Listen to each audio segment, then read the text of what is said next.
দীর্ঘ অপেক্ষা শেষে বাংলাদেশে পা রেখেছেন হামজা চৌধুরী। এর আগেও বাংলাদেশে এসেছেন তিনি, তবে জাতীয় দলের হয়ে খেলার লক্ষ্যে এবারই প্রথম এসেছেন হামজা। তাই ইংলিশ প্রিমিয়ার লিগ খেলা এই ফুটবলারকে নিয়ে উন্মাদনায় মেতেছে পুরো দেশ। হামজাকে এক নজর দেখতে ভিড় জমান ভক্তরা। সামাজিক যোগাযোগ মাধ্যমে ভক্তদের ভালোবাসায় সিক্ত হন তিনি। একজন ফুটবলারের জন্য পুরো দেশের এমন উন্মাদনায় বিস্ময় প্রকাশ করেছে ফুটবল বিশ্বও।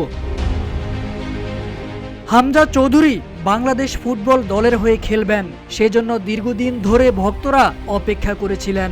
অবশেষে সেই অপেক্ষার অবসান হতে চলেছে। শিগগিরই লাল সবুজের জার্সিতে মাঠে নামছেন এই লিজেন্ড ফুটবলার। গতকাল বাংলাদেশে এসেছেন হামজা চৌধুরী। ঢাকা জাতীয় দলের সঙ্গে যোগ দিবেন তিনি।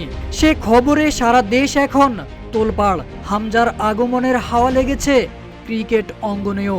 অনেকেই সাকিব আল হাসানের সঙ্গে তার নাম যুক্ত করে বিভিন্ন প্রাসঙ্গিকতা টানার চেষ্টা করছেন। ক্রিকেটাররাও হামজার বিষয়ে উৎসাহ উদ্দীপনা দেখাচ্ছেন, জানাচ্ছেন শুভ কামনা।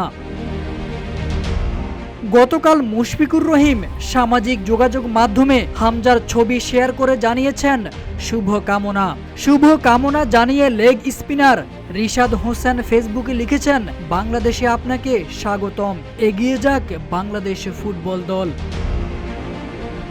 এদিকে হামজা বাংলাদেশের হয়ে মাঠে নামার আগেই শোরগোল তৈরি হয়েছে। সাকিবকে ছাপিয়ে তিনিই নাকি দেশের ক্রীড়া অঙ্গনের সবচেয়ে বড় তারকা, এমনটাই মনে করছেন অনেকেই। কিন্তু সেই তুলনা হামজার পছন্দ হয়নি। তিনি সাকিবকেই এগিয়ে রেখেছেন। সাকিবের বিষয়ে হামজা বলেছেন, আমার মনে হয় না আমি সাকিবের জনপ্রিয়তা পর্যন্ত যেতে পেরেছি। সাকিব আল হাসান মেগা স্টার, তিনি বিশ্ব ক্রীড়া অঙ্গনে অনেক বছর ধরে প্রভাব বিস্তার করছেন। সুতরাং তার সঙ্গে তুলনা করাটা ঠিক বলে আমার মনে হয় না। তারেক আজিজ খান, রূপালী বাংলাদেশ।